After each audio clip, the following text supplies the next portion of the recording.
Assalamualaikum warahmatullahi wabarakatuh. Alhamdulillahi wa kafa, wassalatu wassalamu ala rasulillahil mustafa wa ala alihi wa sahbihi ahli sirki wal wafa. Asyhadu an la ilaha illallah wa asyhadu anna Muhammadan abduhu wa rasuluh alladzi la nabiyya ba'da hatta yaumil qiyamah. Fa inna asdaqal hadithi kitabullah wa khairal hadi hadi Muhammadin sallallahu alaihi wasallam. Syarrul umuri muhdatsatuha wa kullu muhdatsatin bid'ah wa kullu bid'atin dhalalah wa kullu dhalalatin finnar. Qala Allah Ta'ala fi kitabihil karim wastaqil qailan wa bi qawlihi yahtadil muhtadun. A'udzu billahi minasyaitonir rajim. Bismillahirrahmanirrahim. Wa ma umiru illa liya'budullaha mukhlishina lahuddin hunafa'a wa yuqimus salata wa yutuz zakata wa dzalika dinul qayyimah. Al-ayat sadaqallahul azim wa sadaqa rasulun nabiyyul karim wa nahnu 'ala dzalika minasyahidin wasyakirin. Amma ba'd. Hadirin jamaah Masjid Hidayatul Ummah yang insyaallah dirahmati oleh Allah dan selalu diberkahi langkahnya kemanapun melangkah. Tak ada kata yang patut kita ucapkan pada pagi hari ini kecuali rasa syukur kepada Allah Subhanahu wa Ta'ala. Allah telah memberikan kita nikmat untuk bisa melaksanakan sahur dan berpuasa di hari yang kedua insyaallah dalam keadaan sehat dan tubuh yang fit insyaallah. Salawat selalu tercurahkan kepada Nabi kita Nabi Muhammad sallallahu alaihi wasallam, suri tauladan kita dan pemberi syafaat kita di hari akhir kelak. Alhamdulillahirabbil alamin. Di hari pertama ini yang hari kedua di hari Ramadan ini insyaallah program Ramadan Masjid Hidayatul Ummah ada hadis arba'in tiap pagi. Dan ini insyaallah akan dibawakan oleh saya sendiri dan kita akan memasuki di hadis arba'in yang pertama. Hadis ini adalah hadis yang pokok dan yang fundamental, fondasi dalam beribadah dan beramal. Hadis pertama ini membahas tentang an-niyah, niat. An Amirul Mukminin Abi Hafsin Umar bin Khattab radhiyallahu anhu qala qala Rasulullah sallallahu alaihi wasallam innamal a'malu binniyat wa innamal likulli imri'in ma nawa faman kanat hijratuhu ila Allahi wa rasulihi fa hijratuhu ila Allahi wa rasulihi wa man kanat hijratuhu lidunya yusibuha aw imra'atin yankihuha fa hijratuhu ila ma hajara ilaihi. Rawahu Bukhari wa Muslim. Yang artinya adalah sesungguhnya setiap amalan itu pasti dibarengi dengan niat. Jika hijrahnya itu untuk Allah dan Rasulnya, maka hijrahnya itu untuk Allah dan Rasulnya. Jika hijrahnya itu untuk sesuatu yang ia dapatkan, seperti ia hijrah untuk perempuan, maka ia akan mendapatkan perempuan itu. Ataupun ia hijrah untuk dunia, maka ia pun akan mendapatkan dunia itu.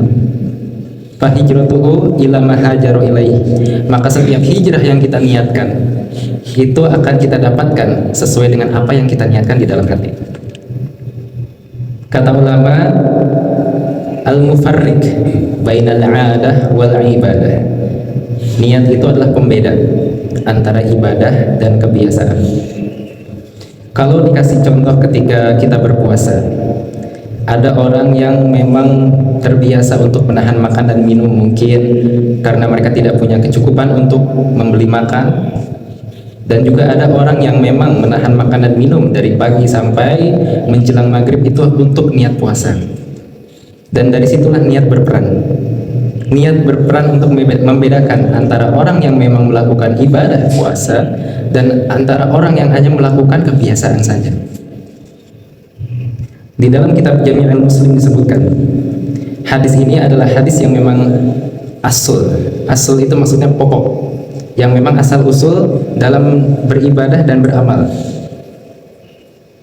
Kemudian dikatakan lagi bahwa tidak mungkin ketika suatu amalan itu tidak berjalan dengan niat. Semua amalan pasti ada niatnya. Ketika kita melakukan sholat, kita masuk ke masjid subuh, nah itu kita pasti di dalam hati terbesit apa yang akan kita lakukan. Apakah kita akan melakukan tahiyatul masjid ataukah kita akan melakukan qobliyah subuh? Itu niatnya sudah teriring di dalam hati ketika kita melakukan pekerjaan tersebut. Maka tidak ada pekerjaan tanpa niat kecuali aktivitas yang dilakukan oleh orang yang tertidur ataupun orang yang tidak berakal, orang gila, kemudian orang yang tertidur. itu amalannya tidak ada niatnya. Semua pasti ada niat dan tergantung dengan niat. Tidak mungkin suatu amalan itu ada kecuali sudah didahului niat. Adapun jika ada amalan yang tanpa niat, maka tidak bisa disebut amalan, tidak bisa disebut ibadah. Seperti apa? Seperti yang tadi, kebiasaan orang-orang yang tertidur, kemudian orang-orang yang gila, mereka melakukan aktivitas jalan-jalan di jalanan itu tanpa niat karena mereka tidak berakal. Kemudian orang yang tertidur mungkin mereka berbicara di dalam tidurnya atau mungkin melakukan aktivitas di dalam tidurnya, dan itu tidak ada yang namanya niat. Para ulama pun mengatakan bahwa seandainya Allah itu membebani suatu amalan tanpa niat, maka itu sama halnya membebani sesuatu yang tidak dimampui. Maksudnya ketika kita melakukan sesuatu amalan, itu pasti dibarengi dengan niat, dan itu pasti sesuatu yang kita mampu. Karena kita tahu kita bisa melakukan itu dan kita sudah berniat di dalam hati terlebih dahulu sebelum melakukan amalan tersebut. Seperti itu. Kemudian ada dari Abu Yazid Ma'an bin Yazid Al-Akhnas radhiyallahu anhu, ia berkata, ini kisah, salah satu kisah dari zaman sahabat Rasulullah SAW, ketika Ma'an itu berkata bahwa ayahnya Yazid pernah mengeluarkan sedekah. Kemudian Yazid, ayahnya Ma'an, menitipkan sedekah ini ke orang di sampingnya dengan menitipkan sedekah itu untuk siapapun yang berhak. Kemudian datanglah Ma'an, Yazid sudah pulang, anaknya datang. Kemudian anaknya datang, siapa yang mengambil uang sedekah tersebut? Anaknya sendiri. Kemudian Ma'an berpulang ke rumah, datang ke ayahnya. Kemudian Ma'an berkata, apakah ini dari engkau wahai ayahanda? Betul, sebenarnya sedekah itu untuk orang lain, bukan untuk engkau. Lalu Ma'an pergi ke Rasulullah SAW dan bertanya, apa hukum ini ya Rasulullah? Kata Rasulullah, engkau mendapatkan apa yang engkau niatkan ya Ma'an, dan bapakmu Yazid mendapatkan apa yang ia niatkan. Maka dari itu niat tergantung dengan dalam hati kita, apa yang kita niatkan. Ketika bapaknya Ma'an, Yazid, berniat untuk memberikan sedekah, maka ia telah mendapatkan pahala sedekah. Dan ketika Ma'an untuk berniat untuk mendapatkan uang tersebut, maka ia akan mendapatkan uang tersebut. Dan itu tidak ada sangkut pautnya sama sekali. Apakah bapaknya Yazid tidak mendapatkan pahala karena sedekahnya diambil oleh orang yang mampu? Itu tidak sama sekali. Karena bapaknya Yazid itu sudah untuk berniat sedekah. Seperti itu. Kemudian ada lagi hadis Aisyah. Aisyah radhiyallahu anha berkata bahwa Rasulullah SAW bersabda, akan ada satu kelompok pasukan yang berniat untuk membenamkan Ka'bah waktu itu. Dan ketika pasukan itu hendak berniat untuk membenamkan Ka'bah, untuk menghancurkan Ka'bah, maka Allah terlebih dahulu akan menghancurkan mereka rata dengan tanah tanpa ada sisa sedikit pun. Kemudian Aisyah berkata kepada Rasulullah, wahai Rasulullah SAW, ketika Allah meratakan mereka semua dengan tanah, apakah mereka itu semuanya rata dengan tanah? Mereka semuanya meninggal, tidak ada terkecuali orang-orang yang memang jujur, orang-orang yang berdagang. Maka kata Rasulullah apa? Mereka semua akan dibenamkan dan dibangkitkan sesuai dengan niatnya masing-masing. Kata Rasulullah seperti itu. Kemudian niat itu berarti bermaksud dan berkehendak. Kemudian kita masuk ke dalam satu definisi niat, yaitu niat itu dalam bahasa Arab al-qasdu, keinginan ataupun kehendak. Kalau secara bahasa berarti azam, keinginan, kehendak untuk melakukan sesuatu, niat lillahi ta'ala. Kemudian Syekhul Islam Ibnu Taimiyah, gurunya Ibnu Qayyim, menjelaskan siapa yang menginginkan melakukan sesuatu, maka secara pasti ia telah berniat. Semisal di hadapannya disodorkan sebuah makanan, lalu ia punya keinginan untuk menyantap makanan tersebut, maka ketika itu pasti ia telah berniat. Demikian juga seperti ketika kita ingin berkendaraan, ataupun ketika kita ingin melakukan sedekah dan lain sebagainya, itu pasti kita sudah berniat di dalam hati. Kemudian niat itu terbagi menjadi dua macam, Bapak Ibu. Niat itu ada dua macam. Yang pertama niat amalan, yang kedua adalah niat ditujukan kepada siapa. Ketika kita melakukan sholat, niat kita ditujukan kepada siapa? Lillahi ta'ala. Kemudian niat amalan yang kedua berfungsi untuk membedakan antara ibadah ataupun adat, ibadah atau kebiasaan. Ketika kita pertama niat lillahi ta'ala, kedua kita niat ibadahnya apa? Apakah sholat subuh atau zuhur atau qobliyah atau tahiyatul masjid dan lain sebagainya. Niat terbagi menjadi dua. Kenapa terbagi menjadi dua? Fungsi pertama untuk membedakan manakah kebiasaan, manakah ibadah. Misalnya ketika puasa, puasa berarti meninggalkan makan, minum, kemudian hal-hal yang membatalkan lainnya. Namun terkadang seseorang itu meninggalkan makan dan minum memang karena kebiasaan dan ataupun karena kekurangan dan lain sebagainya, tanpa ada niat untuk mendekatkan diri kepada Allah. Terkadang pula maksudnya adalah ibadah. Oleh karena itu kedua hal ini perlu dibedakan dengan niat di dalam hati. Fungsi kedua yaitu untuk membedakan satu ibadah dan ibadah lain. Ada ibadah yang hukumnya fardu ain, ada yang hukumnya fardu kifayah, ada yang termasuk kepada rawatib, ada yang niatnya witir, kemudian ada yang niatnya sekedar sholat sunnah saja, tahiyatul masjid untuk menghormati masjid, sholat sunnah mutlak. Nah itu semua dibedakan dengan niat. Kemudian kita masuk kepada konteks hijrah di sini. Di dalam hadis tadi disebutkan bahwa faman kanat hijratuhu ila Allahi wa rasulihi fa hijratuhu ila Allahi wa rasulihi wa man kanat hijratuhu lidunya yusibuha aw imra'atin yankihuha fa hijratuhu ila ma hajara ilaihi. Kemudian hijrah yang di sini itu dimaksud meninggalkan, berpindah, meninggalkan. Secara istilah itu adalah hijrah berpindah dari negeri kafir ke negeri Islam. Hijrah itu hukumnya wajib, Bapak-bapak, Ibu-ibu, bagi muslim ketika ia tidak mampu menampakkan lagi syiar agamanya di daerah tersebut karena beberapa kendala, mungkin karena tekanan dari para pemberontak maupun para kafir dan lain sebagainya. Dan hijrah juga bisa berarti berpindah dari maksiat kepada ketaatan. Kemudian di dalam beramal memang butuh niat ikhlas. Karena dalam hadis juga disebutkan bahwa amalan hijrah yang ikhlas itu dan amalan hijrah yang tujuannya untuk mengejar dunia itu berbeda. Hijrah yang ikhlas itu adalah perbuatan akhlakul karimah, perbuatan terpuji. Namun hijrah yang tujuannya untuk dunia itu adalah hijrah yang tercela. Di dalam kitab Ta'limut Ta'alim disebutkan, Bapak-bapak, Ibu-ibu, bahwa sesuatu amalan itu memang harus diniatkan. Ketika kita niat untuk dunia, maka kita akan mendapat dunia. Tapi ketika kita meniatkan untuk lillah, kita akan dapat lillah. Tapi di Ta'limut Ta'alim disebutkan pekerjaan dunia yang diniatkan lillahi ta'ala, dua-duanya mendapat pahala. Kita dapat dunianya, kita dapat pahalanya. Seperti berdagang. Berdagang kalau kita ingin hanya mengambil keuntungan saja, tidak mengharap ridho dan pahala dari Allah, kita hanya mendapat keuntungan saja. Keuntungan yang sesaat di dunia. Dan ketika di akhirat kita dipertanggungjawabkan apa yang kita dagangkan dan apa niat kita selama itu. Kemudian ketika kita bekerja saja hanya untuk mengumpulkan uang, hanya untuk memakmurkan diri sendiri, itu hanya dapat dunianya saja. Tapi kalau kita lillahi ta'ala ikhlas, bertujuan untuk menghidupi keluarga dengan nafkah, dan itu adalah kewajiban yang wajib dan diperintahkan oleh Allah Subhanahu wa taala, kita akan dapat keduanya, dapat dunia, kemudian dapat juga pahala lillahi ta'ala.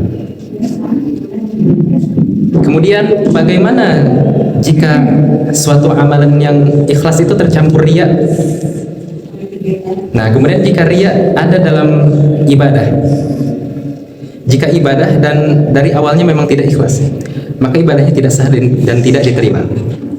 Seperti ketika kita bekerja, kemudian kita melakukan suatu tanggung jawab, ketika atasan datang, kita langsung rajin, kemudian dengan tujuan untuk dilihat sama atasan, dan itu sudah termasuk riya, tercampur kepada riya. Maka dari itu, niat itu harus selalu diperbaiki, kapanpun dan saat kapanpun itu ada niat terbesit dan riya itu terbesit, dan itu harus diperbaiki. Karena riya itu datang tidak diundang, kadang datang dengan sendirinya. Oleh karena itu hati harus selalu dimuhasabah dan dimuraqabah. Kemudian niat awal ibadahnya ikhlas, tapi di pertengahan ia tambahkan dari amalan awalnya tadi kepada selain Allah, seperti yang tadi bekerja. Kemudian ada lagi contohnya, seseorang ketika membaca Al-Quran kemudian datang temannya atau datang ustadznya, kemudian gurunya, kemudian dia perpanjang bacaan Quran itu dari biasanya karena ada temannya, karena ingin dilihat temannya, maka tambahannya ini yang dinilai batal. Namun niat awalnya tetap ada dan tidak batal. Namun itu amalannya tercampur dengan riya.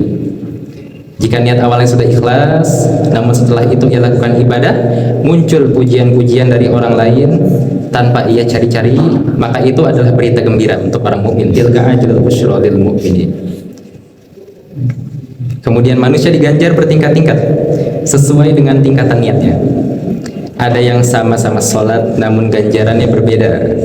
Ada yang sama-sama sedekah namun pahalanya jauh berbeda, karena dilihat dari niat. Maka dari itu Nabi Shallallahu Alaihi Wasallam menyatakan tentang para sahabat yang hidup bersamanya, la tasubbu ashabi, kata Rasulullah, falau anna ahadakum anfaqa mithla ahadi dhahaban ma balagha muddan ahadihim wala nasifah. Kata Rasulullah Shallallahu Alaihi Wasallam, janganlah kalian mencela sahabatku. Seandainya salah seorang di antara kalian menginfakkan emas sebesar gunung Uhud, maka itu tidak bisa menandingi satu mud infak sahabat. Satu mud itu seperti satu mangkok kecil yang biasa digunakan dalam takaran di perdagangan Arab waktu itu. Hadis riwayat Bukhari dan Muslim. Kemudian sebagian ulama mengatakan bahwa niat itu bertingkat-tingkat. Bertingkat-tingkatnya ganjaran dilihat dari niatnya, bukan dilihat dari puasanya ataupun sholatnya. Maka dari itu niat menempati posisi yang paling penting di dalam beribadah dan beramal, merupakan pondasi dan asas dalam beribadah.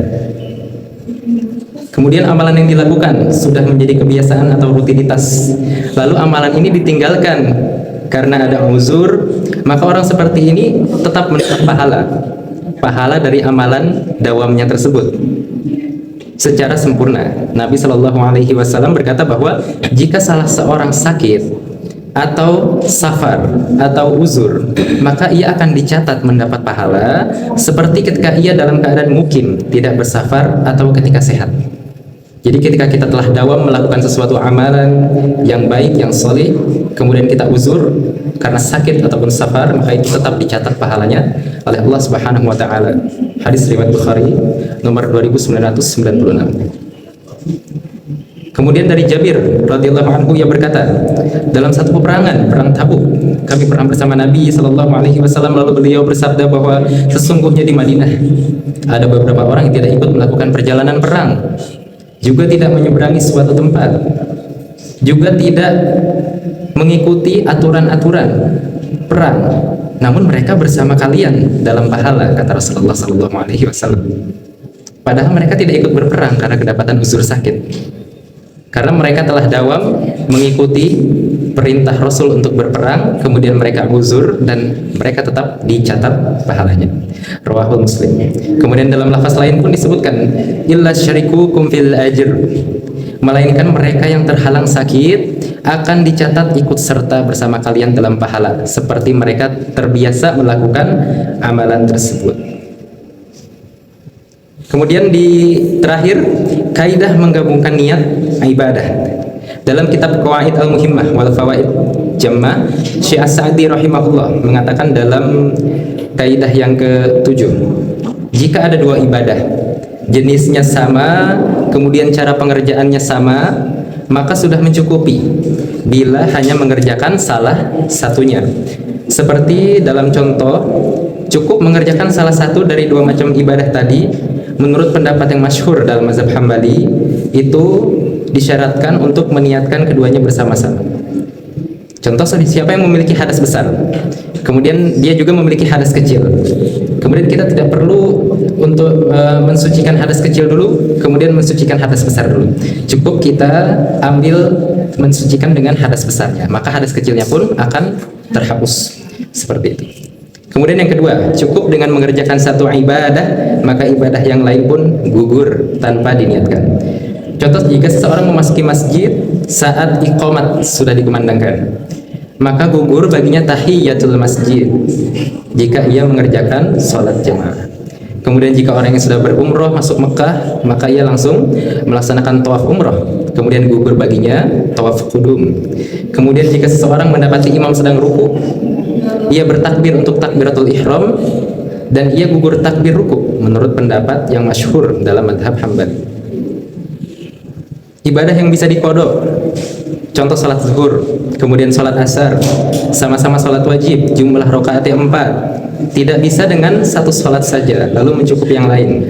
Kemudian sedangkan akikah dan kurban bisa cukup dengan satu niat, karena keduanya tidak ada kewajiban qada menurut jumhur ulama, keduanya adalah sunnah. Kemudian di akhir dari materi kita tentang hadis arba'in ini, yang pertama, niat itu merupakan sesuatu yang memang asas pokok, fundamental. Kemudian al-mufarriq bainal adah wal ibadah, pembeda antara adat dan ibadah, kebiasaan dan ibadah. Maka dari itu, seseorang yang melakukan amalan sudah pasti dibarengi dengan niat. Ketika sudah dibarengi dengan niat, maka tugas kita selanjutnya yaitu muraqabah, kemudian muhasabah, bahwa apakah niat yang baik tersebut masih tetap ada di dalam hati ataupun masih tercampur dengan riya, hasad, iri, dengki, dan lain sebagainya. Karena ketika amalan yang baik bercampur dengan riya, niat amalannya ada tapi pahalanya berkurang karena riya tersebut, karena bercampur dengan riya. Maka dari itu semua, semoga kita bisa menjalankan semua ibadah dan amalan dengan hati yang ikhlas, hati yang niat lillahi ta'ala, dan kita berharap semoga Allah selalu membimbing kita ke jalan yang lurus dan yang benar, dan selalu menjaga hati kita dalam ketaatan kepada Allah Subhanahu wa ta'ala, dan semoga Allah Subhanahu wa ta'ala senantiasa mengarahkan kita kepada jalan yang lurus dan menjauhkan kita dari hal-hal yang dilarang oleh Allah Subhanahu wa ta'ala. Untuk kajian hari ini kita tutup dengan kafaratul majlis. Subhanallah wa bihamdika, asyhadu an la ilaha illa anta, astaghfiruka wa atubu ilaik. Wal 'afwu minkum. Assalamualaikum warahmatullahi wabarakatuh. Waalaikumsalam.